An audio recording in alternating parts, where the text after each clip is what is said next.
Time again for another Word Balloon podcast. How's everybody? This is John Suntress, back from Cincy Comic-Con. Man, I have got a ton of content, and I know I always say that, but I really do. So it's going to be a very, very busy mid-September through probably early October, because I've got at least a dozen Word Balloons ready to go, and other commitments coming up in the days ahead. So this is what happens. Right after San Diego, everybody starts getting their big projects going, and very thankfully they call me and say, hey, I want to do a new talk. And I'm more than happy to comply. Plus, panels from Cincy Comic-Con. So it's a good problem to have, and I'm happy to share it with you. We start off today with two great interviews. First up, Joe Henderson, the showrunner of Fox TV's Lucifer. Lucifer comes back next Monday. I'll give you the times on the interview, but it's great to welcome Lucifer back. Lucy fans were rewarded with a second series, and man, it is a great show. New additions to the show, as Lucifer's new problem is his mother has escaped from hell. Who knew God had a wife? One of the things among many that we talk about with Joe Henderson. Lots of Lucifer talk in part one of Word Balloon. Then we're going to talk to Paul Scanlan.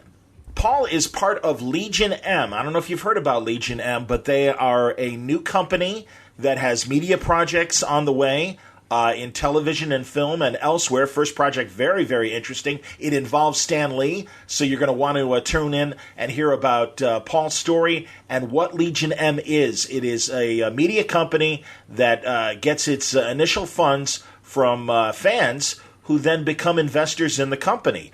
But much more than that as well. They are the tastemakers of the company, looking over submissions and voting on projects. It sounds like a very interesting way to start a geek company, and you could be a part of it. And Paul is on to explain it in part two, along with that very interesting Stan Lee project he's got coming up here on Word Balloon. It's all brought to you today by the League of Word Balloon listeners. Thank you for your crowdfunding support via Patreon. If you're interested in subscribing to Word Balloon, boy, this is a good time because I got lots of content, and Patreon subscribers will get access to a lot of this stuff first in the days ahead. So information on becoming a Patreon subscriber, go to wordballoon.com, and you can look at the information there. You can also go to patreon.com/wordballoon. If you can spare $1 a month for the Word Balloon content, that's great. It's not necessary. Word Balloon is free. But if you want to help the cause out and help me network and reap the dividends of the money that is spent on travel to conventions and updating equipment, it all comes out into the show. And I thank you very much for your time and support, as I always say, at panels and occasionally as well on the podcast. So thank you, League of Word Balloon listeners. More information, go to wordballoon.com or patreon.com/wordballoon. Word Balloon is also brought to you by InStock Trades at InStockTrades.com. Great deals are happening this week at InStock Trades. The Fix is in trade paperback. Volume 1 is available. That's Steve Lieber on the art, Nick Spencer on the story, and it is a tremendous story about a heist group. If you enjoyed Superior Foes of Spider-Man, it's that kind of fun in The Fix. Volume 1 is 50% off. It's just $4.99. You can get Harley Quinn hardcover, Volume 5, The Joker's Last Laugh, 50% off. That's $12.49. Ed Brisson, Adam Gordon, and Michael Garland bring you Violent, trade paperback Volume 1. Blood Like Tar, 50% off, just $4.99. There's Wonder Woman Resurrection, Volume 9, 50% off, $12.49. One of the great surprises leading up to Rebirth was Titans Hunt, as the Teen Titans slowly remember who they are, the original Titans. Even Narc is in there, for God's sake, the caveman. This is 50% off, $9.99. Just a few of the books that are available at InStockTrades.com this week. Tremendous deals on tremendous books are waiting for you at InStockTrades.com. Without further ado, I am really happy to have Joe Henderson back on the show. God, Lucifer, boy, it just seemed like it was a tall order. We saw what happened with Constantine on network television, on NBC. Lucifer starts mid-season last year on Fox, 13 episodes, and charms the pants off the watching community, because all of a sudden Lucifer holds enough of X-Files numbers and Gotham's numbers to merit a Season 2. Season 2 starts next Monday, and a great chance to catch up with a guy who has a lot of experience in USA Today shows like Graceland and White Collar. And I think he brings that same sensibility to Lucifer. We talk about that and a lot of different aspects about the cast characters and also the writing process of Lucifer. Here's Joe Henderson on Word Balloon. Really excited to welcome Joe Henderson back to Word Balloon because was just pleased that, A, Lucifer was such a great TV show in its first season and literally hit the ground running in ways that, a lot of shows take a shakedown, but further gets renewed. And we're days away from the premiere of season 2. So welcome back, Joe. Thank you, man. I'm very excited to be back and to be back with a season 2. It's a darn good feeling. The humor is still there. It's a funny, fun procedural, and it has great fantasy elements. And the great thing is, much like Powers season 2, Trisha Helfer to the rescue. Right. Not that it needed rescuing, but it just cracked me up. I'm like, oh, and there's Trisha Helfer as Satan's mom, or as Lucifer's mom. Every season 2 should have Trisha Helfer. I think that should be the new rule that they institute on all shows. And I'll risk the sexist comment and say in sexy clothing too, but you can't help it. She's like sexy in a burlap sack. If you hire Trisha Helfer, you might as well. In the same way that Tom Ellis, if you hire Tom Ellis, you should make sure he looks good. It's just a simple. Don't worry, we are very even-handed in showing our male and female characters super sexy. So, and you were kind enough to give me access to the premiere, which again starts this coming Monday. So that will be great. 10 Eastern and Pacific, 9 p.m. Eastern and Pacific, yes. 8 p.m. Central. And I don't know about Mountain Time. I don't know about Mountain Time either. I should know these things. Sorry. But yeah, so you watched the premiere. I did. And no, great start. And, everyone will be happy because, like I said, no lie, you guys hit the ground running. The cast clicks, and I think the addition of Trisha only opens, obviously, new opportunities as she interacts with Maze and Lucifer and the rest of the cast. It's awesome. I mean, it was really tricky because when we first came up with this idea of bringing in Lucifer's mom, for this to work, you need an actress who can play formidable, play funny, and play sexy, because you really need a female version of Tom Ellis. And it turns out those are pretty difficult to find because Tom Ellis was pretty difficult to find. And so, I mean, once we got Trisha Helfer, we knew that we could write towards her strengths even more so. And it's funny because I think people underestimate Trisha a little bit because they see just a very beautiful woman and they forget how much she did on Battlestar Galactica, how funny she can be. Like, she can deliver a joke. She's hilarious on our show, but also kind of terrifying at times. Had you ever worked with her on any of the other shows, in the past? I had not. I did, however, an episode of Suits she was in. My name cameoed in it. I was actually the villain of the piece because someone named the character after me. So there's a very funny clip of someone saying my name to her, which I consider almost a collaboration. But no, this was my first time, and she's awesome. Like, she's just complete pro, loves doing the job, and just brings it. What's the episode order amount for season 2? We are 13 with a question mark. We could be another 5. We could be a full 22. We're waiting to hear. We're in the tricky spot where we started up early. We started shooting in June, so we're shooting episode 7 right now. So we actually need to hear fairly soon how many more episodes we are. So hopefully in the next couple weeks, fingers crossed, we'll have a definitive answer. But we're assuming more than just the 13. Okay, and is Gotham's first episode the same night as Lucifer? Gotham's the first episode is the same night as us, and then we take a week off, which is not ideal, but it's the first presidential debate. There you go. Oh, I'm sorry about that. Right? I got to talk. Yeah.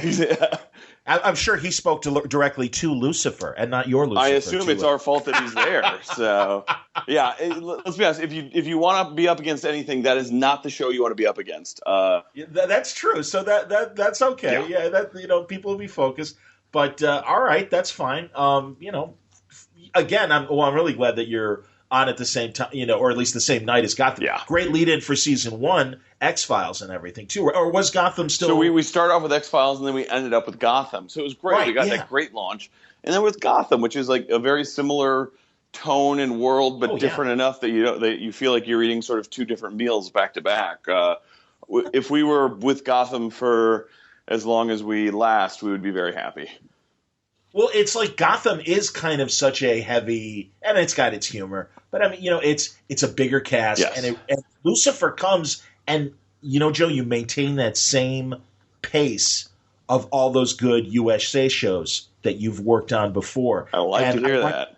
Well, it's the truth, and honestly, I wanted to talk about that because obviously that's something that happens, I'm assuming, in the writer's room in terms of, I almost want to sit with a stopwatch because it almost seems like you guys are really just time management savvy in terms of not letting a scene go too long, and you keep the audience engaged with not only snappy dialogue but really just story pacing as well. It seems it's funny because very much season 2 we want to make more about the ensemble and not just Lucifer, and a big challenge of that is you still want to tell your big story, you still want to follow your case, but you also want to let things branch out a bit. So one of the things you end up doing is not rushing through scenes by any means, but there's just a rhythm that you find, and there's a rhythm we found that I agree with you sort of reflects that USA speed that I loved. It's sort of it keeps you moving, keeps things going, and it's almost like a necessary part of the amount of story we want to tell. But having said that, it also earns us those moments where we do decide to slow down and just, like I just saw in the dailies, a scene of just Tom Ellis and Kevin Alejandro just sitting down and talking for 3 minutes. And what I love is that we're a show that can do both. We can have this super back and forth wisecracking dialogue. Sure. Then we can have a conversation about the nature of life and all those other things, and then you can have a guy with angel wings flying around. Pretty fun. And I always get DB Woodside's character name wrong. Oh, Amenadiel? So say it for me. Amenadiel. Okay. I think Amenadude. That's how we finally got it. That's actually why one of the characters calls him Amenadude later, because that's how we've taught ourselves to correctly pronounce his name. Amenadude. But picking up on last season, obviously Lucifer's wings first stolen, then destroyed. We kind of see where DB's angel status is since his near death at the end of season 1. Yes. I don't want to spoil, but by the same token, I want to let people know we're picking some of the things, and also you tell me in terms of the various people. So let's start with Amenadude's. Nice, see, you got it. of his coming his coming story. How much can you tell us about what's in store for Amenadiel? Yeah, I mean, one of the big things, season 1, Amenadiel was sort of our villain of the piece until about halfway through it, where he became sort of the guy behind the guy, and really what we were pivoting towards the entire time was we knew Tom and DB had this great chemistry, but we wanted to tell the story of their sibling rivalry, but then turn it on its head a bit and let their sibling rivalry live, but within the two of them actually trying to get along.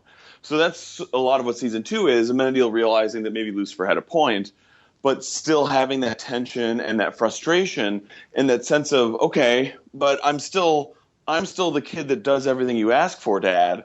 So why didn't you send me the message to go get Mom? Why don't you always forgive me for things? And so it's a little bit of a Marsha going on in a way that's really fun to play, because DB Woodside is the least looking Jan Brady you have ever seen. So you get this just great dynamic between them, and so we're very much picking up on that. And as you've seen in the first episode, we very much have something big happen to Amenadiel that will really jumpstart his arc for the entire season. What are you calling Trisha's character beyond Mom? It's funny. On the script, it's just Mom. Okay. But her name is Charlotte Richards. So. Oh, okay. And that was the woman that she possesses. Yes. So, and we can talk about this because what's different about her compared to everyone else is she's, as you saw in the episode, she's just a soul looking for an empty sack. So her body her soul sort of pops around trying to find a human form to take a recently deceased body, and so she ends up in the body of a woman already named Charlotte Richards.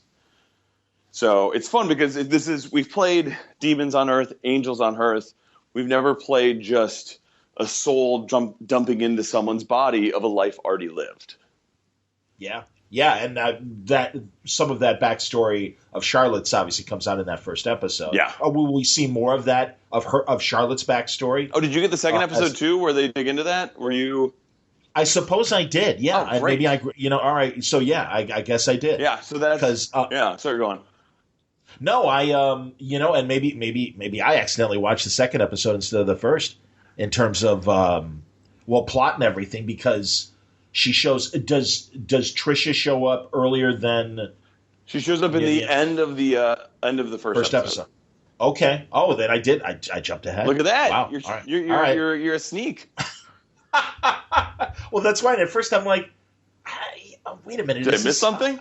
Yeah, exactly. Wait a minute. Exactly. But I'm like, all right, I'm still going to roll with it. No, it's great. Well, now I'm very much ahead. So no, I'm excited and can't wait to see Amenadiel and Mom kind of connect. Yeah. That will be in the third episode, as we'll see the two of them get together. So cool. So yeah, this is great though. You got to see Trisha just completely kicking ass, and that's what I think is like. It's funny because I thought you'd only gotten the first episode. I was kind of bummed about that because the first episode I love because we're setting up all the pieces. But the second episode is where you really get to see Trisha just do what it's funny. We wrote this episode and we're like, if we don't get someone who can do this, we're screwed. Yeah. And she just elevated everything. It's awesome. Yeah, she's like sexy Auntie Mame.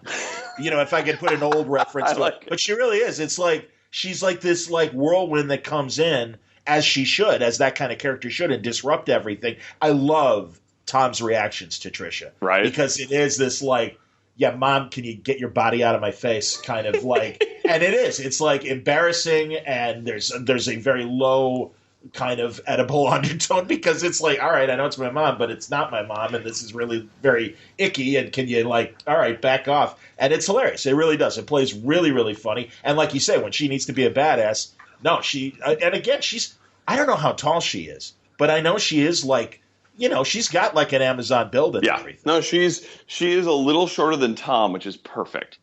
So because they're almost at eye level. They're very much equals. When you put them in the room together, you feel that sense that this is somewhere, and she has a similar energy to Tom, I guess. That's what really helps. Oh, definitely. Oh, yeah, and that's why. That's that Auntie-Man kind of when the humor has to be cracking, and Tom can cut everyone down. Here's someone he can't cut down, even though he's slightly taller than her, which is fantastic. Well, and that's my thing is whenever Lucifer is uncomfortable around someone, whenever he's sort of out of sorts, that's when he's most human. And so bringing a character that makes him so incredibly uncomfortable and so unsettled is just the gift that keeps on giving. Yeah, and in the first season, obviously, you had that with Chloe and Dan's kid. Exactly. Trixie. Right? Yeah. Trixie, of course. Yeah. Yes. And we talked about her last time. She is so good. She's amazing. She really is, man. Yeah, we want to do an episode where it's just Trixie and Lucifer like driving around solving crimes, but we haven't gotten there yet. But she's so good. She's funny and charming, and I mean, really, the lucky thing for us is this season we've been trying to lean on our entire cast because, like, we've got these incredibly talented people. Like Lauren German can give you so much just emotional oomph. Rachel Harris, like, I mean, everyone knows she's funny, but the dramatic range she has is something that we're really trying to show a little bit more of. Leslie Ann, I think, has really settled into the Maze character and is just delivering such great stuff. And she has been crazy working out and like learning this fight choreography that just stands out. Where if you watch any of the fight scenes coming up with her in them, it's her. Fantastic. And then Kevin Alejandro is going to break your heart in a couple episodes. So.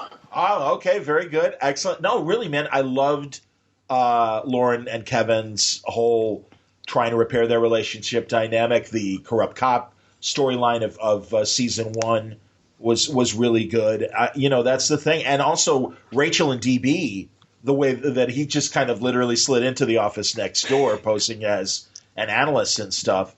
And again, seeing the second episode, a lot of that comes out in episode 1. Yeah. In terms of the betrayal that she feels to Amenadiel and everything. Yeah, we really wanted to make sure that we weren't skipping over the elements of the supporting characters, because as we go on, the supporting characters become more and more crucial to the show. I think like any season 2, Sure. Season 1 is all about your hero, and in season 2, you really get to dig into the world. It becomes Lucifer is still incredibly important, but now, like as we get to know these characters, we fall in love with them. We want to learn more about them as well. Sure.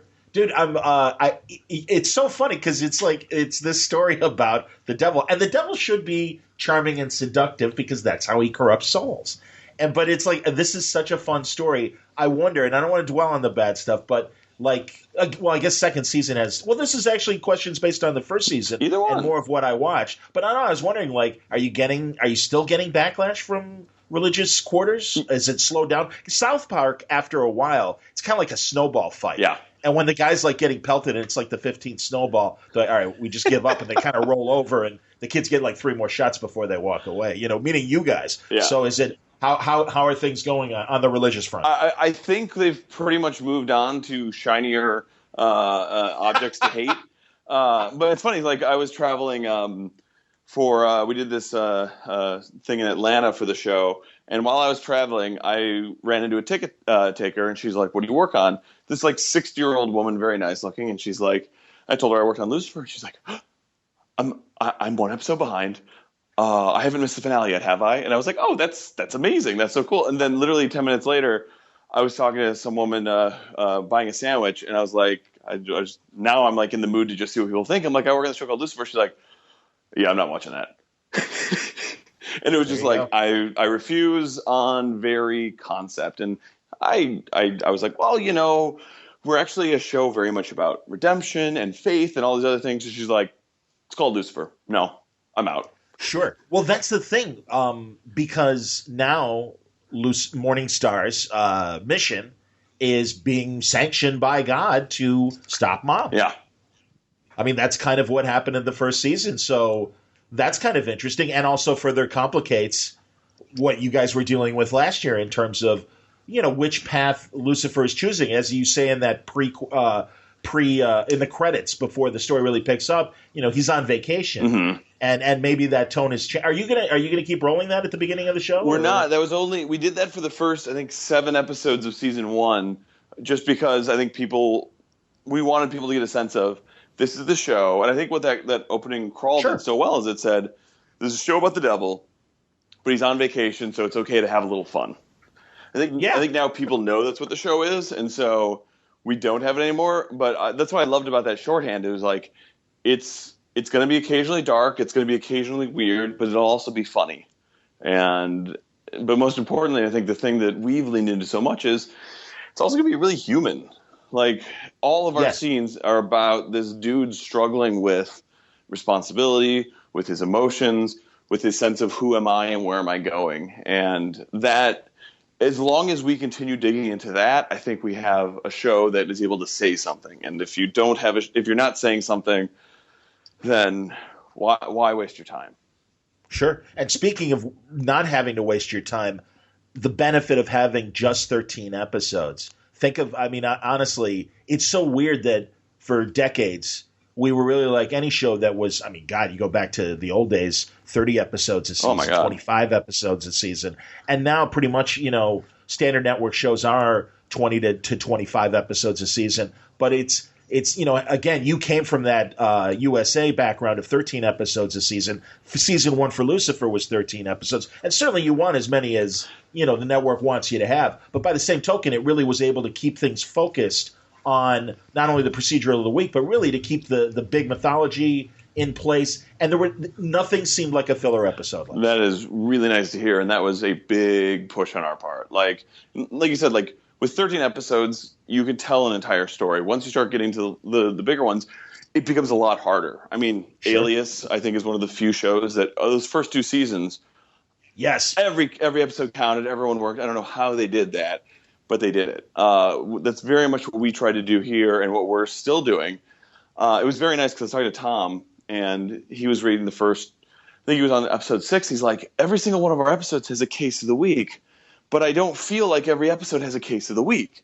And I was like, Right. great, that means we're succeeding, because that's the goal. Is the case is just the spine. The case is what lets us take the devil through a different section of humanity, of Los Angeles, of our own desires and fears. But really, we're just telling the story of these characters. Yeah. No, absolutely, man. And but that again, like, to be able to do that with 13 episodes, especially in a season 1 when you're finding that voice. I don't know how anyone does a season 1 of 22 episodes, because when we got to the end of season 1, we were all ready to just lay down and nap for a month. I understand. So, yeah, how quickly did you come up with the path for season 2? Well, it's funny because we had originally had a safer ending to season 1, and we'd been talking about this whole mom thing, but we thought for sure they would just blow that up. There was no way they'd let us do something that crazy. And then at the end, they're like, hey, we want to do a cliffhanger. And I desperately want to do a cliffhanger, but like, I love cliffhanger. I love a cliffhanger that at the end of the season wraps everything up but tells you where you're going. Right. And there'd been some sort of pushback, like, I don't know if you should do a cliffhanger. We're not sure if there's a cliffhanger show. And then they came back and they're like, all right, if you guys have a cliffhanger, we'd really like to hear it, because we feel like this could be the kind of show that could do that really well. And so actually we pitched 2 versions.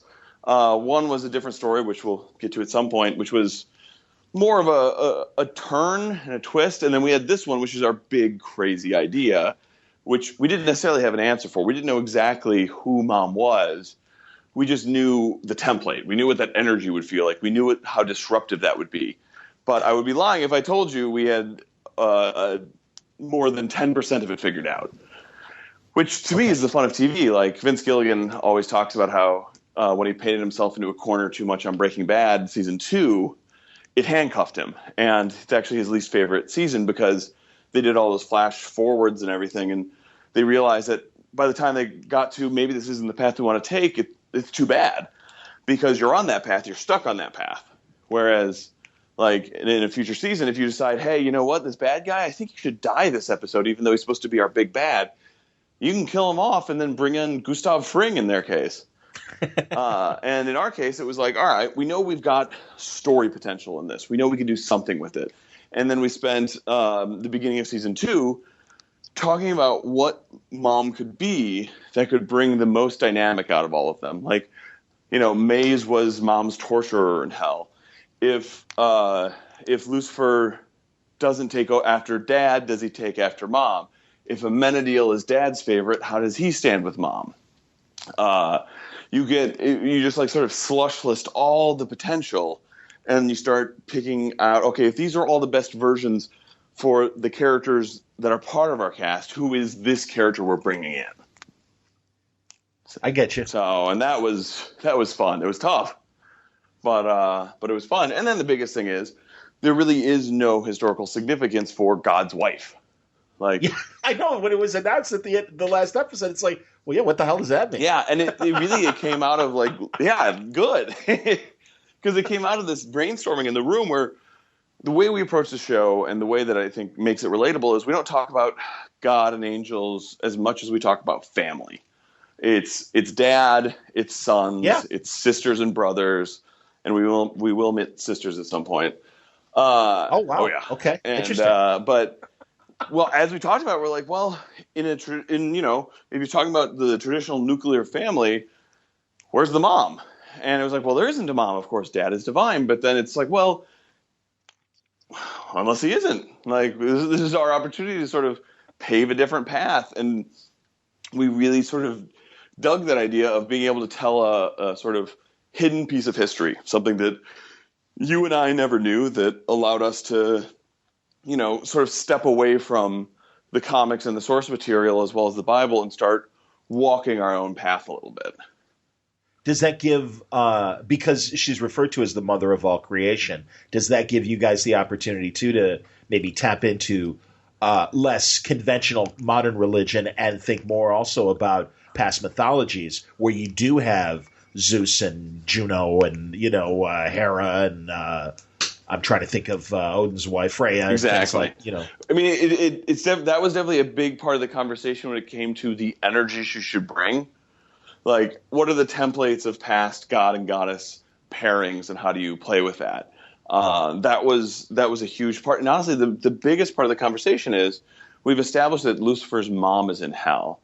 How do we not make the feminine energy of God and goddess evil?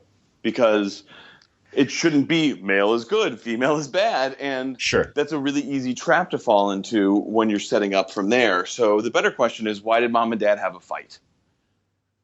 Right? And what was it about? And why did he kick her out of the house? Right. Pretty much. Yeah. Exactly. And that's actually the first episode that you haven't seen. Lucifer sort of sits down with Dr. Linda and he sort of tells a fairy tale.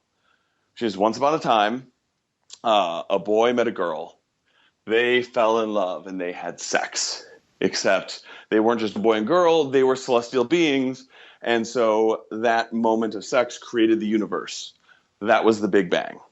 And then you get a good sex joke in there for that. So, yeah. Literally. Right? Exactly. Nice. Very good. So we're sort of telling our own creation myth within that. And so they had the angels, and the angels were their children. But then God started tinkering in the garage on a little project that he called humanity. And mom didn't like that, and the kids didn't like that because suddenly dad was being neglectful. And so that's sort of our origin myth told, taking our story of these big, colossal celestial beings told in a way that hopefully we can understand because, we get a guy having a bunch of kids and then playing his Xbox a little too much. What is that if you're God? And by the way, who's to say that he was playing the Xbox too much or doing something else that he thought was very important? Right. So many of us writers who don't see our families very much identified with this story. We're trying to make a TV show. Yeah, Well, let's, and shame on me because we really haven't talked much about what Chloe is going to be doing. And Lauren really is such a great actress. Awesome. And their chemistry is, it's great. So what, without spoiling, can you tell us about what Chloe has to deal with? Well, so in the very first episode, what happens is we pay off the end of the finale, which is she saw Lucifer get shot right in the stomach. And right. That's such a big thing. And we've played this will she learn, won't she learn? And so we decided to really run at it. And so the premiere is about the repercussions of that because Lucifer was shot and he bled. Well, she took a blood sample. So she's got this blood sample and she's asking herself, should I run this? Should I test it? What will come of it? What will I find out? Do I want to know this answer? Will this answer freak me out? And so that is her entire drive. And I think we found a new way to sort of play with that toy of who is this guy? Is he the devil or is he a crazy person working with me? And then moving forward, it's really that relationship between the two of them that the way they're learning from each other. Like what I love about it is she's such an old soul and he's literally an old soul, but with the youngest Peter Pan-esque personality ever. So the two of them just learning from each other while they go on their cases and experience what they're experiencing. That's the fun of it. And she grounds him in such a nice way and forces him into an uncomfortable emotional state that is just fun to write.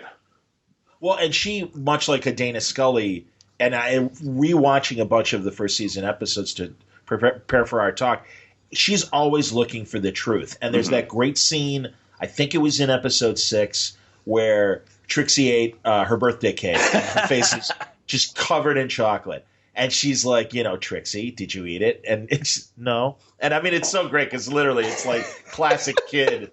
I mean, the evidence is right there. And Dan is able to come in and just, unfortunately best her at getting to the truth. And he's like, what's the big deal? And she's like, no, the big deal is she lied. And that's the thing. And she is constantly in pursuit of the truth, whether she's dealing with her police cases or Lucifer or her kid. Yes. That's what she's looking for. Yeah. And our challenge on the show is the balance of a character who is a detective always looking for the truth, walking with a guy who blatantly to her face claims to be the devil. And that was the fun of the first half of season 1. And the last thing we wanted to do is just repeat that. Sure, exactly. And so I'm very curious to see what you think when you watch that episode, because I think we found a cool sort of middle ground in it all. Okay. And yeah, like you said, obviously then Dan and her have some, Dan's going to find a new way to disappoint her and probably in the cast. Oh, so poor Dan. We refer to season 1 as the torture of Dan Espinosa because, like, in the back half, all it is like revealing Dan did this terrible thing, torturing Dan. Dan escapes to save Lucifer, and Lucifer's already saved himself. And then it looks like it's like constant like torturing that character, which, you know, that's the fun of it is when you care about a character, when you torture them, you care about them a little bit more. It's sort of what Bendis always said about Daredevil. If Daredevil had a happy day, you wouldn't care. You need to put your characters through the motions over and over again. And as much as we like to torture our main ones, I think Dan is for some reason the one who takes it the best. And I think part of that's Kevin Alejandro just sells a vulnerability to that character. Well, and also he's still, like you said, he comes off likable. Yeah. I mean, that's the thing. He could so easily be, in fact, you know, as Lucifer calls him, Detective Douche and everything. You know, it's like, well, no, you like him. Yeah. You do like him. And I mean, that's the thing. And I think of like James Keach in Wildcats, the Goldie Hawn movie, where he's like the asshole dad, you know, and stuff. And yeah, Dan could have been like that, but no, it's like, no, Dan's all right. Dan's a decent guy. And of course he doesn't like Lucifer because he's trying to get back with his wife. And here's this great-looking, charismatic guy that's always hanging around his wife and far too into her personal life. And even more in that episode 6 with the chocolate cake, it's like, hey, keep the kid away from Lucifer. I don't want him in, you know, back off. It's funny you say that because the biggest part of the show, and I think in most shows in general, is making sure that everyone's the hero of their own story. And absolutely. One of the big things that we brought with Mom is making sure that she's not our villain of the season. And I think in 2 you see that we very much don't go that direction while still keeping a sense of she's our antagonist. She is the one who's going to come and throw Lucifer's entire world upside down. But she has her own wants, her own needs, and they're relatable. They're very human, despite our crazy world. And that was a big thing when we approached Dan. Like, how do we not make him just the asshole ex-husband that I've seen 1,000 times on 1,000 shows? Exactly. How do we make him a good guy in his own right, that if we were watching his show, we'd be going, who the fuck is this Lucifer guy? Sure. Absolutely. No, there you go. And yeah, but all that said about Mom, she obviously still has an agenda. Yes. And that's very clear as the second episode closes and stuff. So, no, good stuff, man. It looks great. And again, man, I'm so pleased because I almost wondered, it seems like a lot of times you'll have a cast member for a season and then you move on. You know, that happens all the time in FX, happens a lot in cable and stuff, or pay cable. And I was worried that Rachel wasn't going to be around for second season. She is, and we talked about this last year as well. She's another one of your secret weapons. 100%. She's just so great. And we've got an episode coming up with her that changes the relationship between her and Lucifer irrevocably. So I'll be super teasy like that, but okay. There's just we really found a way to sort of push their relationship further, and really I love that I work on a show that has therapy scenes. Like, how much fun is it to be able to write, you know, demon battles and then a guy sitting across from a woman talking about what something means to him? Like, and the reason we're all willing to watch that is because you have Tom Ellis and Rachel Harris, because they bring so much to those scenes, and because it's fun to watch two actors of that caliber talk to each other and dig into the emotions there. Yeah, it was. I mean, literally, Gandolfini and Lorraine Bracco on The Sopranos is the last really good running. Well, I feel like they killed it. I feel like after that, everyone was like, "You can't do this anymore because you can't beat that." Interesting. And so, and I know that because, like, well, actually, I should say, is a couple of people tried to do it after that. They tried to follow in the footsteps, and all they did was get compared to The Sopranos because you can't beat that. And then eventually, it almost became like Salted Earth, where it's like, well, you can't have anyone sit down with a therapist because all anyone's going to think is that. And I think we found just the right length of time to come back to that, just long enough where no one had really done it in a little bit, and obviously with a very different hook as well that makes it feel of its own. But it was funny because I feel like for 5 years you couldn't go there. No, I hear what you're saying, absolutely. And also, again, different actors, different energy, different styles. So while the dynamic is similar, it is different because of the performers and the characters. Yeah. And I completely understand. But with that in mind, because it is, man, you are in the eye of the storm in terms of the ever-changing television world, whether it's video streaming, cable, network, syndication. And yeah, I mean, that's the thing, because literally, conceivably, you are competing now with Sopranos reruns. I was listening to Mark Maron's podcast today, and he's like, oh, and it's so funny because good timing that we're talking about the Gandolfini-Bracco dynamic. And he's like, oh, man, I got HBO Go, and I'm watching The Sopranos because I miss it. So you're not – I mean, there's always been reruns, but the amount of reruns and the amount of video options now really – I mean, God, I feel it in radio. We are just in competition with so many other options. And, because, again, you had that USA background with White Collar and Graceland and shows like that. How has it been now that you're going into this second season? I mean, obviously everything worked, and certainly they greenlit the second season for you at Fox. But, yeah, in terms of, like, working with the network and also, again, the environment of the competition today, tell me about that. Yeah, I mean, it's really fascinating because the only thing you can do – because you're right, like, we are now competing with every show that's ever been aired. Yeah. Like, it's not what's on Mondays at 9, 8 central. It's what is on anyone's Hulu, Netflix, all those things. And the honest answer, which is sort of the shitty answer, is you just try to make a really good show that that people can watch, and hopefully that people will be watching in 10 years, competing with whatever shows come up. But it's tough. Like, it's funny because you can make a really good show and just get lost in the shuffle and not get picked up. And that was our big fear last January is we were proud of our show. We really liked it, but would people find it? And also, is the appetite there? Because sometimes a show comes along and just it's not the right time for it. And I think what's nice about this is there's not a lot of shows that are doing sort of a little bit of everything. Like, we're like, I think we're funnier than anyone expected. And we're actually, to your point, we're sort of like a dark, weird USA show. Like, agreed. And those aren't on anymore.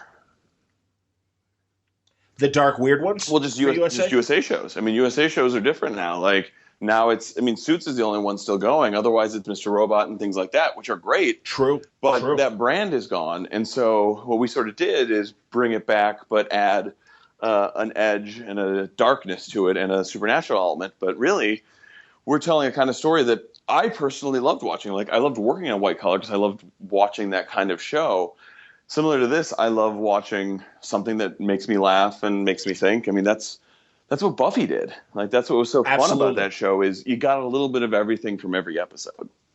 No, and I agree, and I think you do have that good Whedon, Buffy Angel kind of dynamic as far as the action and also the humor and the supernatural. And again, that's why I said with the way you guys are writing, it's got that USA fun pace and snappy dialogue. Great guest cast, man. Oh, yeah. Hey, and I'm so sorry that he's back and that he's having personal problems. Because, again, I rewatched the Tom Sizemore episode when he's the biker dude. And that's the thing, man. The guy's got 2 goddamn scenes, and he totally kills. He's fantastic. And it's, honestly, I really do. I'm like, God, I hope he gets his life together because it's so good. If you can do that much with that little, that just tells you how good of an actor he is. And it is a shame that he's having troubles because, I mean, he was nothing but a professional for us.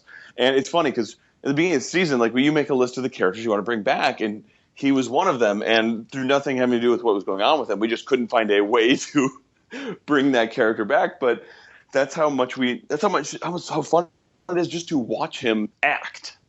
And we got Jim Rash to come on. We got Al Madrigal.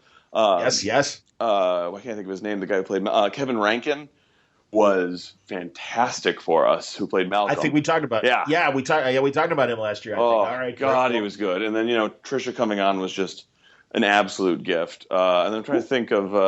And then we got Michael Imperioli. Oh, I totally forgot about Michael Imperioli. Speaking of Sopranos. That's fantastic. Yes, exactly. Jesus. And it's great because as you start to build out this world of the angels and these brothers and sisters, like, he has such a different energy from DB and Tom, and it really just gives you a sense of, God, what's the next one going to be like? That's really true, man. Hey, I know Tim Matheson, from Animal House. Well, I know but I'm just like letting people know. Van Wilder's dad for some younger listeners and stuff. I mean, just the consummate lead and character actor. He directed for you. Will he come on and act? It's a good question. If I would love to, man, I would love to do that. It's funny. It's that weird game of if we find the right role. Like right now, I'm trying to get all of the actors from White Collar to come back in various degrees, but it becomes that weird game. Like it's funny because Willie Garson and I always tweet back at each other where he's like, "Well, I guess I'm still not on your show," and the answer is I need the right role for him. Sure. But man, I would love to get Tim on. I mean, he's just awesome. He acted on the White Collar episode that he directed for us, season 2, and he was just fantastic. Excellent. And shame on me too. Chloe's mom, played by Rebecca De Mornay, and I love her character's backstory as a former horror queen, vampire, convention-going celeb, and certainly coming out of convention season. I mean, I'm just back from Cincinnati. Man. So, yeah, that was cracking me up rewatching that. And I'm like, oh, yeah, she was great. Well, she will be back. We were big fans of her. I kind of figured. Right? She made a great impact. Absolutely. And that's the cool thing. It is so great. And again, stemming from your experiences with the USA shows, it's just this great opportunity to really, cherry pick some excellent actors who, are still great actors, but they reach that age. God, William Peterson is an acquaintance. And before he got CSI, and he did Fear with Mark Wahlberg and Reese Witherspoon. And I'm like, dude, what the fuck? Why are you the dad? You're the one that's supposed to get the girl. And he was laughing, and he's like, hey, man, you reach a certain age. It's certainly worse for women. Yes. But, yeah, you reach a certain age, and it's like, no, you're not the ingenue anymore, and you're not the young leading man anymore. So you got to slip into these character roles. And the great thing is there are writers like your staff and the other staffs that you've been involved with that can come in and give these people great showcase roles. And suddenly you're reminded, it's like, oh, no, actually, these guys are really good. I mean, Casper Van Dien, when he was on Monk. And, I think it was it Casper? I think I'm saying his name, right? Starship Troopers. Yeah. Yeah. I mean, that's the thing. It's like, oh, no, he's actually good. Yeah. It's like, it's good to see him again and everything. Well, and that's the thing. And it happens so many times on shows like yours. Well, it's funny because we, I think that since we have that element of comedy, actors like coming on, like we just got Robert Picardo to come on for an episode, and obviously he's awesome. Charisma Carpenter came on. Like, you get these actors who just want to do a couple scenes where they get to, be funny or be weird or play against type. And I mean, like Jim Rash, we got him just because he read the script and thought it was funny. Like, like that's really cool. And that's what we try to keep doing is, we're not just a show where a body drops and people very seriously figure it out. We're a show that explores humanity and tells dick jokes. That's the serious bar that we have achieved. So, and occasionally angels fight angels. I understand. And also Tom occasionally sings. And Tom, and that is that really Tom singing? That is really Tom singing. Oh, that's right. You haven't seen in the premiere he sings again. So. Oh, great. Because I watched like the second half of the season again, and Trouble Man. I'm like, God damn, man, he's good. And I'm like, I got to ask him, like, now can he play the piano? He can play a little bit. He does not play as much as it appears to be through the magic of television. But no, he can play a little bit, and it's funny because I went to the recording session, this one, for the song in 201, and I mean, you're just listening to it, and you're like, you could play this without futzing at all. And by the way, we barely futzed it, and it would work because he's annoyingly good. Oh, that's excellent. Well, as he gets older, should he choose to pursue the convention route, he could be like James Darren. And who's James Darren?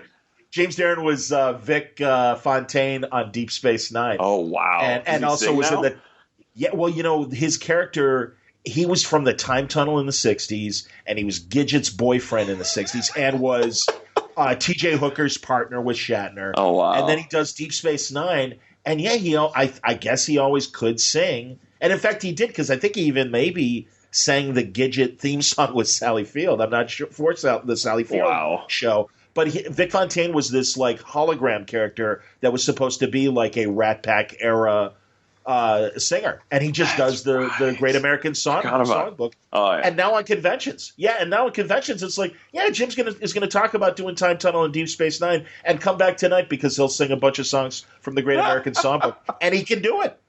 Not And the same with Tom, obviously. Like I said, with Trouble Man, I don't even want to know what the song is for Monday, and I'm sure that'll give the listeners something else to look forward to in the Monday when the season premieres. I think they will be cool. very happy. Dude, congratulations, continued success. Monday, the season 2 begins for Lucifer. Again, 9 p.m. Eastern and Pacific, 8 p.m. Central on Fox. And way to go, Joe Henderson. Keep it up. Thank you, man. Thank you for all the support. So everyone, check it out. Watch it. That's Joe Henderson. Great conversation. And I'm telling you, I like Lucifer a lot. I would not be talking about it as much. I would, that's great. Good luck. But the good news is it doesn't need my help. Lucifer is a hit. And I'm very happy that Joe is a Bendis board friend that made good and is kicking ass in television and still wants to talk about it here on Word Balloon. So really looking forward to season 2 getting started. And you guys can catch up on what I've already seen of Lucifer. It's fantastic. Now we switch up to media talk of a different kind, and that's this new media company called Legion M. We'll tell you about the website and the particulars, but this is a geek company that has raised an initial nice chunk of change to get into the geek industry. They want to produce television shows, movies, subjects like that, and you will hear about the process of becoming part of Legion M from one of its main partners, and that's Paul Scanlan. So we're happy to welcome him now to Word Balloon. Happy to welcome Paul Scanlan, the co-founder and CEO of Legion M, a very interesting company that is trying to make itself known in the geek community. It's a pleasure, Paul. Welcome to Word Balloon. Thank you. Yeah, it's my pleasure as well, especially with the fellow Chicagoan. Love it. Yeah, we were just talking off the air. We were swapping Chicago stories. Very cool, man. So tell me about Legion M. This is we've seen crowdfunding for specific projects. Yep. And this is crowdfunding of a different sort. Tell us about Legion M. Yeah, we like to think of it as being kind of like next level. You know, Kickstarter, Indiegogo, all these things have been great platforms for creators and entrepreneurs to get their ideas out there and get, people rallied around them and get the support from, their fans or, people that just like their idea or interested and want to support it. But starting this year, the SEC has finally updated the securities laws so that you can do what's now called equity crowdfunding. For the first time in history, you can go out and allow fans and the general public to participate and support you, but also to participate in any upside that might come from it. So instead of getting a T-shirt or a coffee mug or something like that and, the bragging right that you helped support something, in our case, you can get that bragging right, but you also get to participate. So you own shares. Legion M is the world's first fan-owned entertainment company. So we are, from day one, we are fan-owned. We just completed our record-setting seed finance round, which was massively oversubscribed. We have now over 3,000 co-owners that are supporting us. And, they own equity just like we do and our partners do. And together, we're going to create some kick-ass content. So you're looking, as it says on your fact page, to work with top-tier Hollywood talent to create movies, TV shows, other entertainment experiences. Are there projects already in the works? Yeah, so we've already got several, top proven talents from Hollywood that are kind of joined in and are part of what we call our creative advisory board. So we've got Seth Green and the team behind Robot Chicken, the Stupid Buddy Studios. They're one of our partners. They were actually one of our first partners, and we absolutely love those guys. I mean, we want to surround ourselves with, smart innovators in Hollywood. We've got Alamo Drafthouse. I don't know if you're familiar with Alamo, but I am. But tell the listeners, yeah, please. They are the most forward-thinking group in the theatrical, and distribution for moviegoers. They put fans at the center of that experience. Their theaters, they now have 31 theater chains across the U.S. and are the fastest growing theater chain and have done some really nice tie-ups with the other distribution channels. We like them because they're really thoughtful in their approach to curating content and finding and discovering new talents. In fact, we were somewhat connected to them, but it was Guillermo del Toro, one of our idols, who directed us and gave us the very wise advice to go tie up and work with Alamo, and the rest is history. And then we've got 42 Entertainment and Meltdown. Meltdown Entertainment out of Los Angeles is, probably the epicenter of nerd and geek culture on the West Coast. Meltdown Comics and the comedy podcasts that happen there, and their alt comedy stage as well. Yeah, they are great. I mean, we just love being associated with them, and it's just swirling with cool, interesting people and projects. And I see on the website too, you're also taking submissions as well. Yeah, so we're setting up our platform for ingesting submissions right now. So what we're asking people is, if you have something that you want to submit for our consideration and evaluation, if you could give us a little bit more time. What we want to do, because our goal is to have as many co-owners as possible, and over time and subsequent rounds of finance, our long-term goal is to have 1 million fans, and 1 million fans as shareholders. That becomes a really powerful and compelling proposition, because now we not only will be well financed, because the average investor is, the minimum is $100, but the average right now is ending up around $400. So imagine having $400 million to invest in projects that have 1 million people actively, emotionally, and financially invested in those projects. That can be a pretty influential company in Hollywood. And so we want to partner with top talent, but we also want to discover the next Guillermo del Toro's and find those people out there. And so we do want to have a submissions process where we can help discover.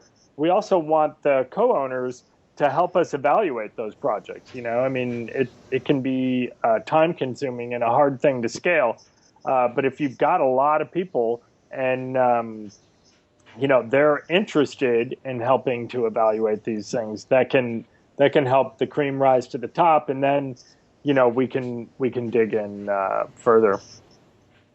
Do you have those specific projects that you're looking at, like, immediately, that once you reach a certain level of funding, you want to pull the trigger on? Yeah, so we've announced our first project. And again, the company is really designed as a shareholder. You own part of the company, and the company will have an ongoing slate of projects. And we'll also continue to raise more capital. So right now, sure, we raised $1 million in this first round, actually more than $1 million. We were capped at $1 million because of the Jobs Act, the way the Jobs Act is set up.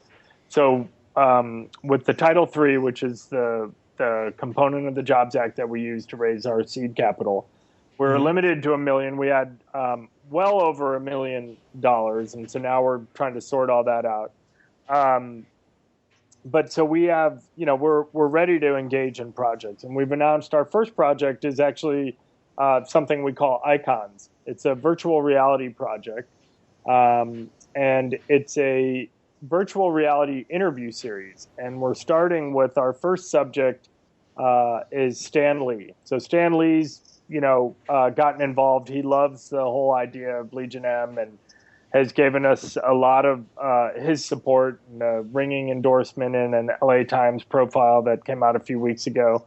And, Stan is a legend and an amazing creator of our, if not the most amazing creator, one of the most amazing creators of our generation. He's also in his 90s, and, he's a very interesting, fun guy. And we want to create a virtual reality experience that is as close to you feeling like you're in the room with Stan Lee. So most virtual reality projects put you in the position of the camera while you explore a space. And that's done with a dome of cameras that are pointing outward, and then it's seamed together on the, with the computer. Yeah. In our case, we're going to take a dome of cameras pointing inward, and we're going to shoot an interview with Stan Lee, and then we'll place him in an environment like his office or somewhere interesting with things to explore. But the idea is when you put the virtual reality headset on, that you have what is as close to feeling like you're in the room with Stan Lee during this intimate conversation. So with all of our subjects, we allow them to choose who's going to interview them. Stan has someone that he wants to interview him, but we haven't announced it. It's another very cool person. Okay. But the whole idea is that we're going to create a library of these experiences. So for generations to come and for people all around the world to have that experience of what it's like to be in the room listening to Stan Lee talk about his creative process and his life and, those things. And so we call it Icons Face to Face. And, over time, our goal is to have a library that we can share with, schools and museums and libraries around the world, but it also be available through the storefronts for individual viewing. To facilitate that, and forgive me because I'm aware of the virtual reality stuff. I certainly saw a lot of it happening at Comic-Con this past July and stuff like that. I don't know from a consumer standpoint what the cost is to have the virtual reality, eyes and ears to experience this. Would it come along with the package, or would you be selling? I don't even know. Are they, is the info fed by disc? Is it digital on a thumb drive? No, we would be. Yeah, it's a good question. I mean, we're not trying to kind of compete with the storefronts and the experiences that are out there. So this is purely just consumable content. It's a library of content that, would go into the Oculus store and the Vive store, and we would make sure that it's compatible with all the leading hardware and storefront experience. I got you. Okay. Now, there may be some partners, and we've had some discussions with some people about, for the library and museum implementations, that sure. is something that, Samsung or someone would step up and they would set that up. They'd have more than just the Icons library. They'd probably also have other VR experiences, but sure. Yeah. Okay, I'm with you. Yeah. No, and I don't mean to cut you off. I'm sorry. No, not at all. We're excited about it because we feel like, VR is at the very early stages of its sort of evolution, and we see it as the future of storytelling. And we feel like, there's going to be a lot of content that gets developed that has a, short lifespan, et cetera. We feel like these can have sort of lasting value because, who wouldn't? I mean, imagine if you could get in the room with, William Shakespeare or Martin Luther King. Sure. Jack Kirby or Will Eisner for or comic Prince creators or that are David long Bowie. It's Certainly. too late for all these people, and so And we have a list now of other icons that we want to that we'll be including. Are you already in production with Stan? Have you already started shooting, or is that still a little way away? It's scheduled. Yeah. Okay. We're partnering with a VR company that's got the rig and doing all that as well. Is it scheduled this year? Forgive me, but he is. He is 92. I mean, absolutely. And don't get me wrong, because I have seen him within the last year or so, and he's a pretty incredible 92. Oh, he's unbelievable. We feel so blessed because he's really taken a liking to our company. I mean, he likes Excellent. What we're doing. I mean, it's we like to think of Legion M as more than just a company. It's a movement. And for someone like Stan Lee, who really understands the fans and understands fandom, he got it right away. I mean, we were introduced to him, and he's been so amazing for us. And he's, not only his participation with Icons, but also we had a small little get together with some of our creative allies a couple weeks ago in LA, and we invited Stan, but you don't really expect him to show up. It's Sure. here he comes. He walks in the door to come have a beer with us and celebrate, our successful first round. And he's like, he acts like he's 40 years old or 30 years old. Oh yeah. I mean, he's just so cool. Well, he's still bursting with ideas, which is still pretty impressive. Yeah, he is. Yeah. No, it's so cool. With the experience of doing this icon thing, is it an hour? Is it a half hour? Again, because I haven't really. Yeah, no, it's a great question. So ultimately, I think we'd want to put out something that could be an hour. Right now, most of the VR experiences are people tap out after about 20 minutes. So probably it won't be an hour to start with. We're going to shoot and archive as much as we can. And we may, piece it out over time, and we're gonna have footage of Stan, in excruciating detail that we can continue to bring to the market, later. But right now, I think most people are looking at VR, like a sit and experience something like this. If it's not a game, it's more like an interview. Probably not much longer than 20 minutes.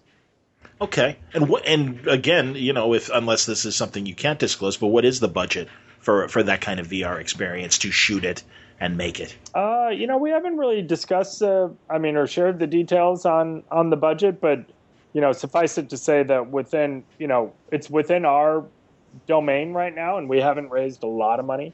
And that's one of the reasons why we think it's an interesting project. We also have other projects in our slate where we'll be getting involved, but we might not be picking up the entire budget. Sure. Yeah. Okay. And I could see and pairing up with Seth Green and that would bring you into his type of animation and some of the projects that he does, his stop motion and things like that. Are you pretty much focused on this VR realm, or are you branching out? No, we want to be diversified. So we're VR is just one. It wouldn't be the only thing we would do, because we believe in VR, but we don't want to put all our eggs in one basket. So we're going to get into, some movies, some independent movies, probably some, horror and sci-fi projects. And that's why Alamo is an interesting project. I mean, they are an interesting partner. They've got the distribution, and they've got Draft House Films, and they're out in front of, they're out at the Toronto Film Festival Mm-hmm. and looking at things there. They also have great relationships with a lot of the up-and-coming creators. I mean, this is... and then we're also looking at television. So we want to have a diversified slate. We want there to be variety for the people that get involved, like as an investor. And by the way, I should share that there's not a requirement to make an investment to join the Legion, right? To be a member of the Legion, you can still come along for the ride and see and experience most of what's involved in the Legion without making an investment. The difference is if you make an investment and we create value in that stock, then you get that upside advantage. And there might be a few things that we have to limit to availability just to shareholders, but. As a member of the Legion, I mean, part of getting involved is to really not just be a passive investor, right? I mean, we want people that are, actively interested, giving us feedback. We want to take them behind the scenes. We want to get, the creators or the cast to do an online hangout with our shareholders. We want to have like special perks when we go to, events or premieres. That we can do things like that with and for our members. So yeah, I mean, obviously you're establishing a community here. Yep. You've got your 3,000 investors, and yeah, you're reaching out to get more members. Yeah, and as you say, you're going to have Google Hangouts and stuff. Do you? I mean, Do you envision having a sort of online channel that will have kind of content, just kind of expressing, hey, this is what we're currently working on, and is that the plan? Yeah, I mean, well, we already have we have a private Facebook group already set up, and we have almost 3,000 people in there already. So it's not perfectly scaling with our needs. I think we've kind of outgrown it pretty quickly, but it's still a very active and cool, energized space where people are sharing ideas, and we're putting out polls, and we're informing and updating people on what we're doing and where we're going and what are the latest projects. We're in the process of launching a more detailed forum site where we can organize the threads. Part of the problem with Facebook is that it's just one long discussion board, and you can't organize it into like horror or reading and things like that. Sure. But yeah, no, we're one of the things that we're talking to the members about right now, and in the process of kind of fine tuning, is doing a book club or a reading club, something that we can jointly all do to help discover some content that we think might be worth pursuing, and have the kind of collective feedback and discussion on it. Maybe get the author or creator to join that discussion. For the right projects, we might be able to option that project, and then try to sell it. And one of the things that we anticipate as we grow, I mean, again, in just a couple of months, we have over 3,000 investors, but we already have 10,000 people that are supporting us in some way. And not just the investors. So we have the beginnings, the budding of a legion that can matter. And as we grow it, we anticipate that we'll be able to, rally that group together to, move the needle on things. It could be moving the needle on a graphic novel or a comic book or, a book that we want to sort of push into the upper trajectory, get it pushed into becoming a bestseller, and then maybe develop it from there. What kind of literary channels do you have? I can see using Alamo for a film distribution, and I mean television. Obviously, you can create something and pitch it to various platforms and stuff. How do you rep though from a publishing standpoint? Yeah, so we wouldn't necessarily be like publishing books, but what we would do is, like, we're already in discussions right now with some books that we like that we're looking at optioning to develop. Working with the author to be the production partner to develop that book into a TV series. Okay. Yeah. You see what I mean? So of course. Yes. Yeah. I just, when you said though, I just wasn't certain, obviously, taking a graphic novel and possibly making it into a television series or a film. Yeah. That is one thing. But yeah, I just thought perhaps there was also a publishing. Well, I think there could be a tie-up, and we're interested in having those discussions because Meltdown's a good partner, and they're basically a comic book store and bookstore. True, but what we're our optimistic or hopeful goal is that if we're successful in getting enough people to participate and to be activated in this group, that we might have an influence like a smaller version of what Oprah's influence has had on authors. If Oprah puts something in her book club, it's like overnight becomes a bestseller, right? And sure, yeah. And so we want to have, we want to have the Legion help us kind of curate what goes into this, and we would have it as a reading club and there may be multiple threads, but we want to do comic books, we want to do graphic novels, we want to do books, but we also want to do scripts. And as sure. we get scripts submitted to us, there may be some months where we say, hey, why don't we make this month a script month? And let's pick, the top scripts that we've had submitted, and let's, get those out to everybody and have a discussion on it. So you could even within your community, as it grows, as you say, you've got 10,000 reps right now. Yep. Spread around a script, get an approval rating amongst those 10,000, then take that to, a potential television platform or film platform and say, or just proof develop it ourselves and sell it to Netflix. There's a lot of, what we're doing is really organic because we're tapped into what people are interested in from day one in a very genuine way, right? Because people are, people care because they're emotionally invested, but also there's a financial investment. They want to, give that valuable feedback. And, in the world of remakes and reboots and all these things that, Hollywood has done, we feel like that's a real transformative thing to be able to do. That if we can come to the table and discover and develop new material that, before we got involved, maybe didn't already have a fan base. So it's not Star Wars, it's not Star Trek, but it's something new. But it's not missing a fan base. It's new with a fan base. And that's the missing ingredient. I always like to say in Hollywood, there are really three things that matter most.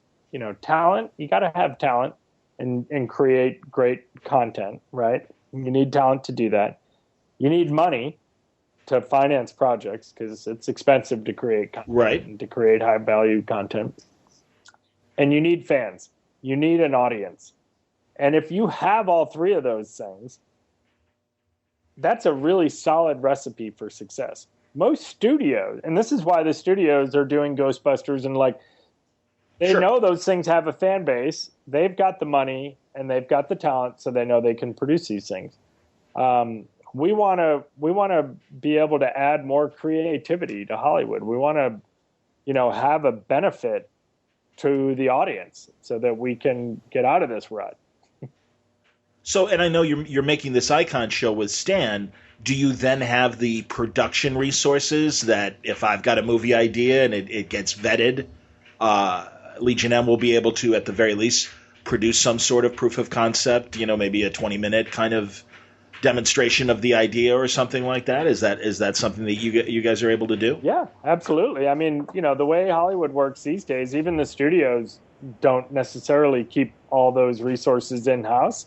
So we would have access to, the talent and the facilities and the equipment and everything to do that.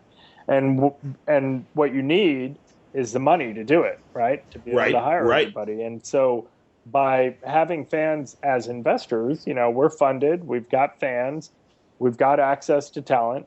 We also look at the overall ecosystem, like what Hollywood is doing today. And, there are some companies like Alamo and there are some others that were targeted that we really like what they're doing.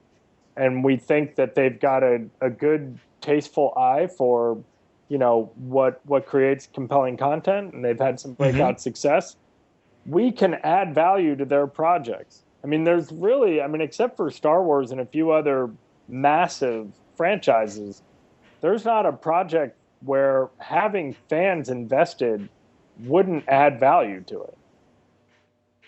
I understand that. Sure. Yeah. So, sure. So, since we've launched, we've had guys like Stan Lee and Guillermo del Toro and Morgan Freeman and, people, heavyweights at the top of the industry are reaching out to us. They're not reaching out because they need our money.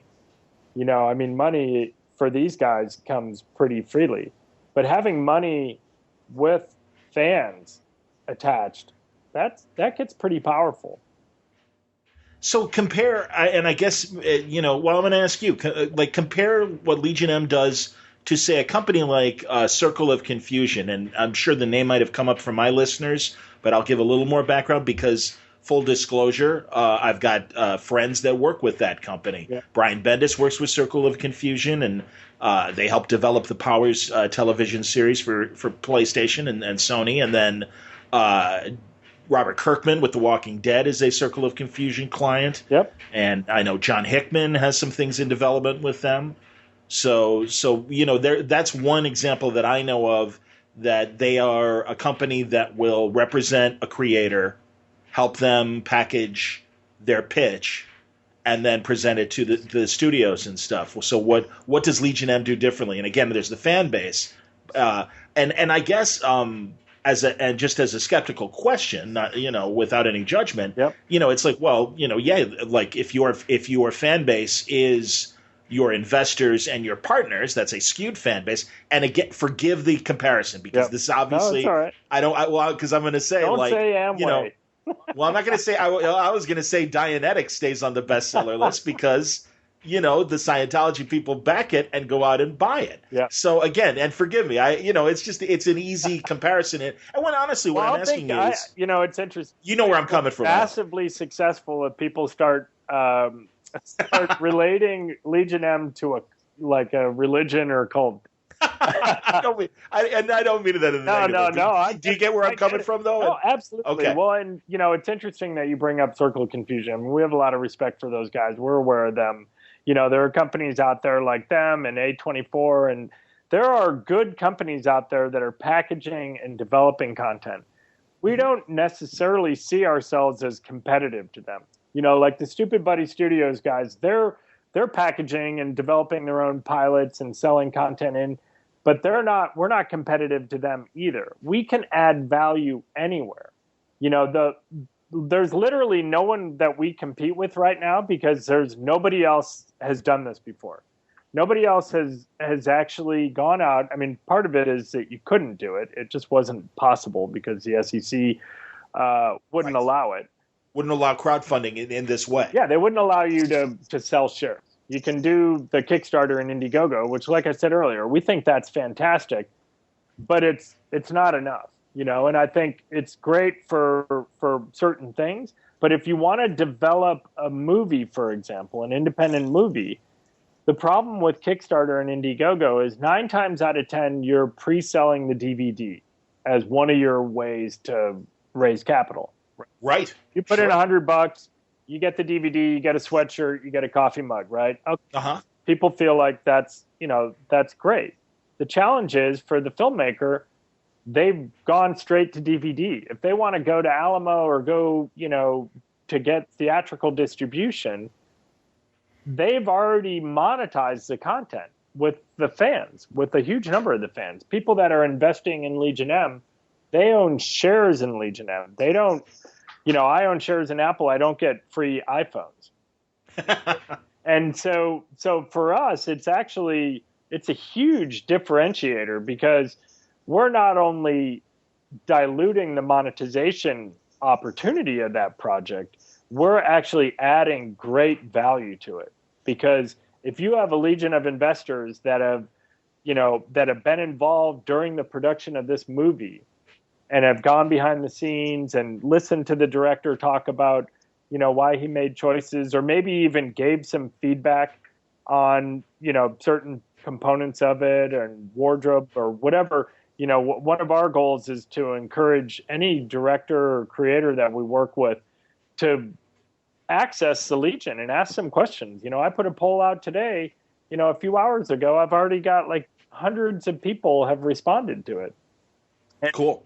And, they're responding in a genuine way because they care and they're informed and, interesting people. So, as we, bring these things to market, I think our ability to monetize it hasn't been diluted. In fact, it's been, increased. And so when we take that to Netflix or a distributor or anyone else, everyone that we would talk to in the ecosystem would see the value of having, you have 10,000 people that have already sort of, are already engaged and chomping at the bit to see this thing. That's helpful. Sure. No, I hear you, man. I get it. And also, yeah, that's the thing is, I think 10,000 dedicated people is a significant number, and it's certainly a significant starting number. Yeah, you obviously want to grow. Started. Yeah, I mean, I think Yeah. It'll take us a few years, I think, to get to 1 million, but we'll have influence and be able to do cool things, well before that. When do you envision? John, one thing to just point out. Sure. Case in point was Stan Lee, right? Mm-hmm. I'm sure a lot of people have approached him about doing a virtual reality interview. Maybe not, but he gets a lot of invitations for interviews. Oh yeah. But the difference is, like, when we approach him, we're not approaching him as Sony or Oculus or some corporation. We're approaching him as a legion of his fans that want to have access to this interview. And that was really compelling, and I think went into his decision of, oh, this is really cool. Yeah, I mean, it wasn't even really a sales process. It was, yeah, that's great. I'm in. That's terrific. When do you think the Icon production with Stan might be finished? So we're scheduled now. So I think we'd expect to have it out by the end of the year. I mean, our goal would be to have it out in time for the holidays.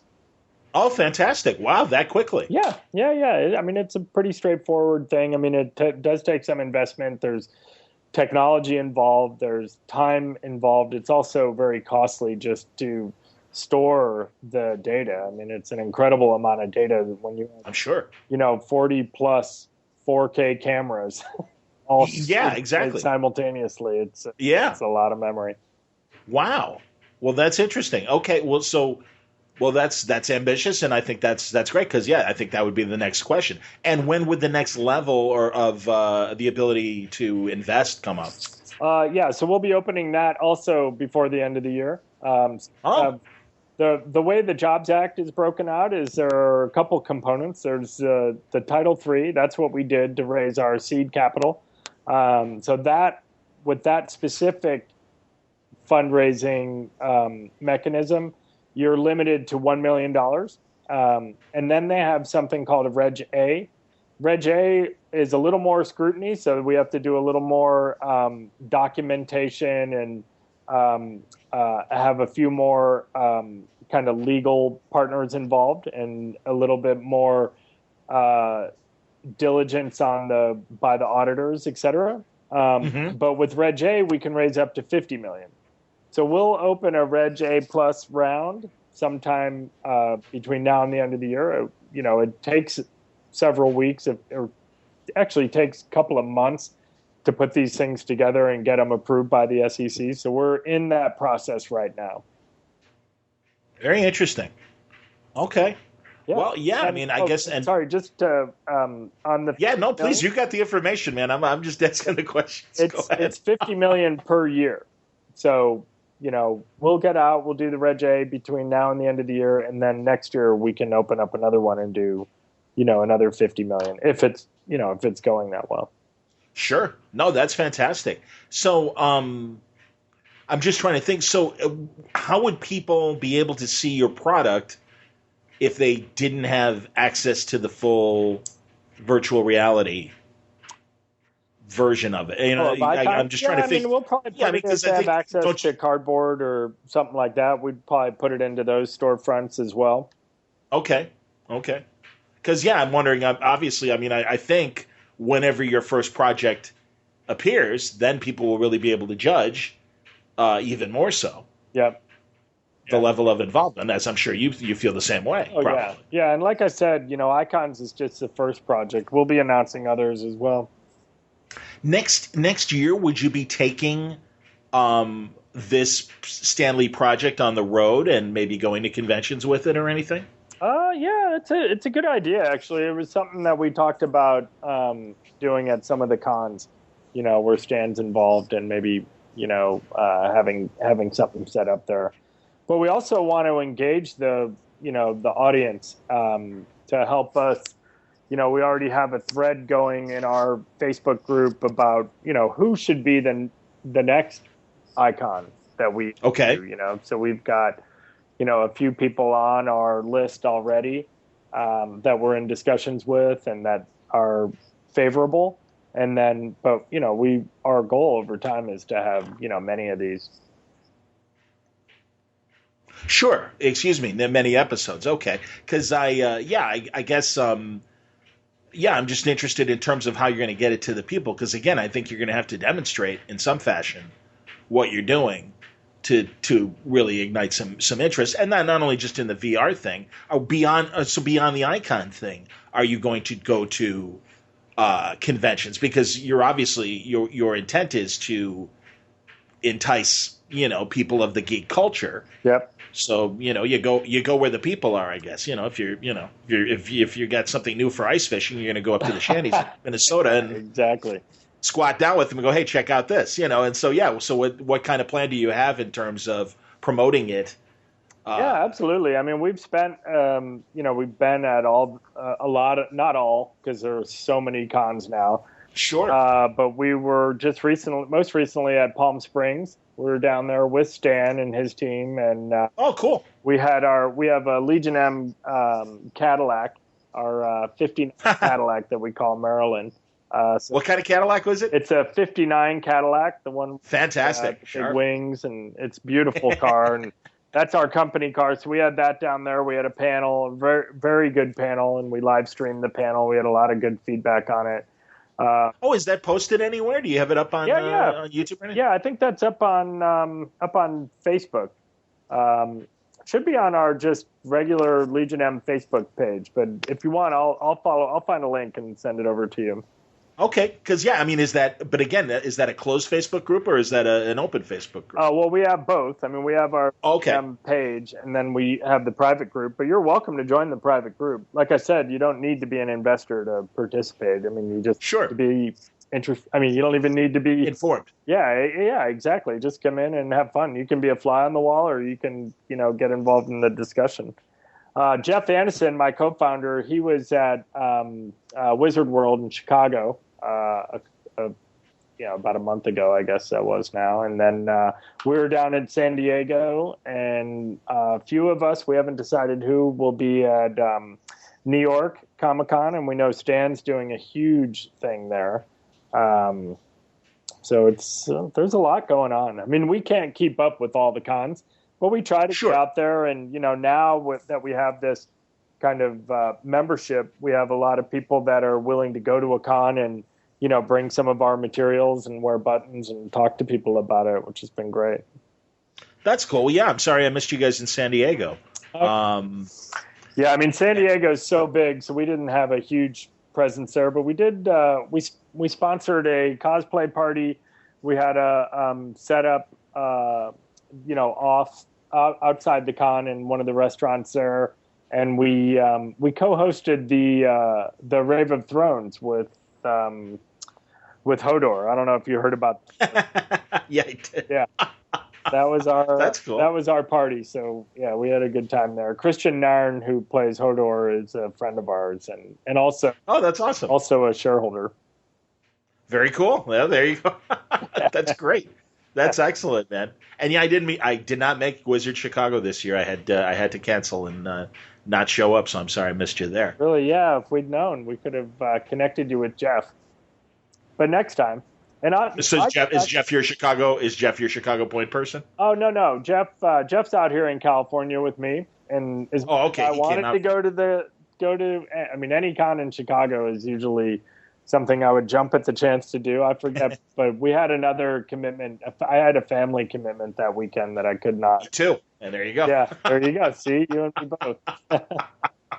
No, I understand. Yeah. Well, and okay. Well, then I'll see. I'll try and seek you guys out too in New York. I'll be there in New York. Oh, perfect. Yeah, we should hook up there. And I get back to Chicago fairly often, so one of these days. Oh, please. I'll ping you. Yeah, please. If if you can make time and stuff. No, I'd love to hear more. And honestly, I'd love to welcome you back when this first icon with Stan Lee is ready to promote. Yeah, perfect. and get a Legion M update. No, I wish honestly. This sounds really interesting, and I think fans would be interested. They see the success of a lot of franchises out there, and likely think, "Oh God, if I knew the right person at the right time to connect with, and God, wouldn't it have been great to invest in a Star Wars or a Star Trek or some of these other franchises that are enjoying such success decades later. Yep. And, no, it's a very interesting time in media, and I think also in citizen media, and I count my podcast as being part of that. Absolutely, movement. yes. So yeah, I get it. And I get the appeal, and I get the potential. So it'll be fun to watch what you guys do grow, and it sounds like you got a great first project. So we're grateful for the support that we've had coming out of the gate so strong, and with the active community that we have. So yeah. So check out their. I was going to say check out your Facebook page. Oh no, please! If there's more, I don't want to cut you off. No, go for it. Well, I was just going to say if you want to learn more about Legion M, you can go to thelegionm.com, and there's an overview and the fact page that'll give you more information of questions you likely have. And just as Paul has said, if you want to be a free member, that is open to you, and you can stay informed. And then, of course, there's just the Facebook page. And is that just if you search for Legion M under Facebook, they'll find you? Yeah, I think it's Legion M Official is our Facebook page. So you should be able to find it. Excellent. Well, I will see you in a few weeks in New York, and I look forward to hearing more about the movement and also Icon. I think it's a great first project, and especially in the virtual reality realm, where I think it's a frontier out there. So I don't blame you. I think that's an excellent first choice for a place to put your first project and everything. So interesting stuff, Paul Scanlan. I appreciate the conversation and wish you luck, and look forward to another conversation. Likewise. Well, thank you, John. We appreciate your support. I'm happy to come on again. Paul Scanlan, and go online and check out more information about Legion M.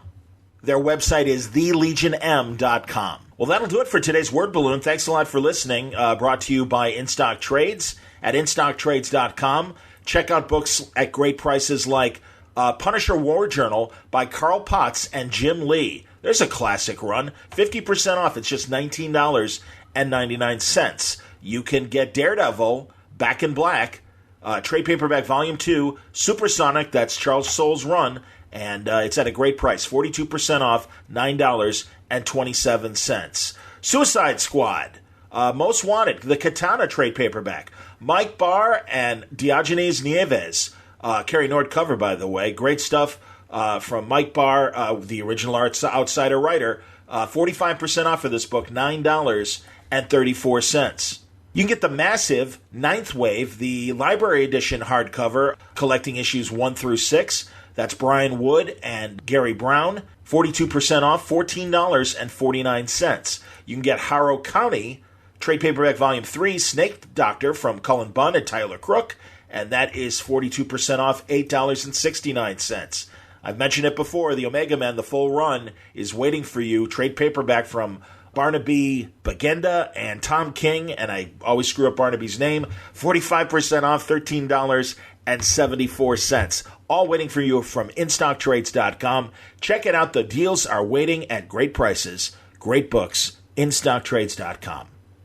All right, thanks for listening today. There are more episodes coming up very shortly because, like I said, I've just got tons of great guests that are on the way. People from Cincy Comic-Con like Brian Azzarello, Eduardo Riso, Dave Johnson, Dennis Hopeless, Jason Latour, Jim Rugg, Ryan Brown. Just terrific. So Sarah Dyer is with us. And it's excellent, and I'm very happy to bring you a lot of this conversation. Great panels from Cincy Comic-Con, in addition to amazing Skype and phone interviews that I've been doing of late. How about Jock? Jock is coming to Word Balloon, along with Will Dennis. It was a tremendous conversation. I literally just recorded it today. And I've got more coming from others. I just don't want to spoil anything until they're already in the bag. Rick Remender's in the bag, and that means it's already done. That doesn't mean he's boozing. Brian Bendis is in the bag. That means it's already done. It doesn't mean he's boozing. So there's some big names for you on the way in the next couple days. So it's going to be a fun September, a very fun early October here at wordballoon.com. Keep listening. Tell your friends. Thanks a lot for your attention, as always, and looking forward to talking to you again. Word Balloon is a copyright feature of Shaky Productions, copyright 2016.